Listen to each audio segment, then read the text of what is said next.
Rohingya refugees just sued Facebook for its role in an alleged Myanmar genocide. Facebook is accused of not taking action against anti-Rohingya hate speech on its own platform, which then led to the violence. The lawsuit filed in San Francisco says at the core of the complaint is the realization that Facebook was willing to trade the lives of the Rohingya people for better market penetration. Facebook, now called Meta, had previously admitted it had not done enough to protect the Muslim minority in the Buddhist majority Myanmar. Facebook said it had failed to monitor content in local languages. Beside Burmese, there are about 100 indigenous languages in Myanmar. According to the UN, up to 1 million Muslim Rohingya have been driven out of Myanmar.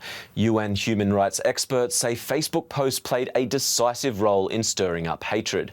Now the Rohingya are suing for 150 billion US dollars. That's roughly 130 billion euros. Facebook's role in this alleged genocide is disturbing. The lawsuit against Facebook affects all internet users because it could be the final straw which leads to a change in platform liability. That could fundamentally alter what can or can't be expressed online. In the US, Facebook, much like other social media platforms, is not required to moderate content. Internet companies are exempt from liability over content posted by their users. That's stated in Section 230 of the US Communications Decency Act. In the current case, lawyers of the Rohingya sent a letter of notice to Facebook's US and UK offices.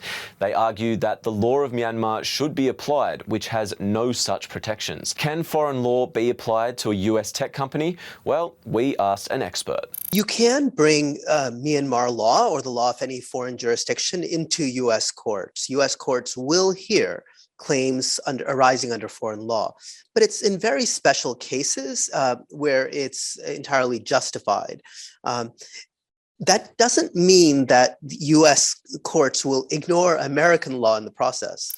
Overall, experts think the chances of success for the lawsuit are slim. Still, it is considered important because it again raises the question of liability, and it will further force Facebook to step up when it comes to content moderation, especially in languages other than English. Content moderation is a big challenge, even for a giant like Facebook. And the situation in Myanmar is especially complicated.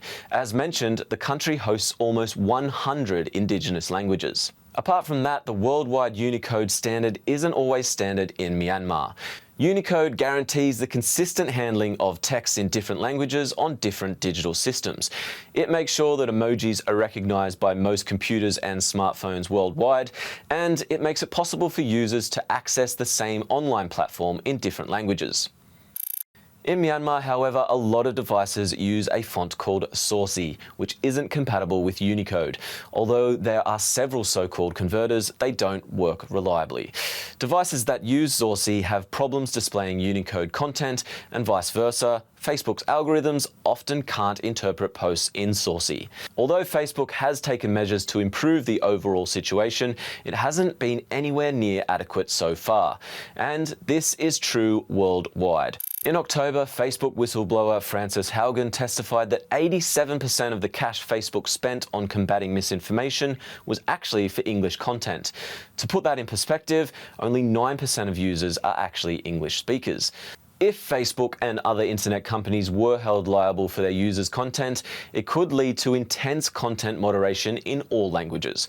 Less hate speech, say some, no more freedom of speech online, say others. The lawsuit shows again that regulating hate speech online can be a life or death situation. The file states, Facebook is like a robot programmed with a singular mission: to grow. Should platforms such as Facebook be liable for its users, and should they be forced to invest more into combating hate speech? Let us know what you think. Thanks for watching. Bye.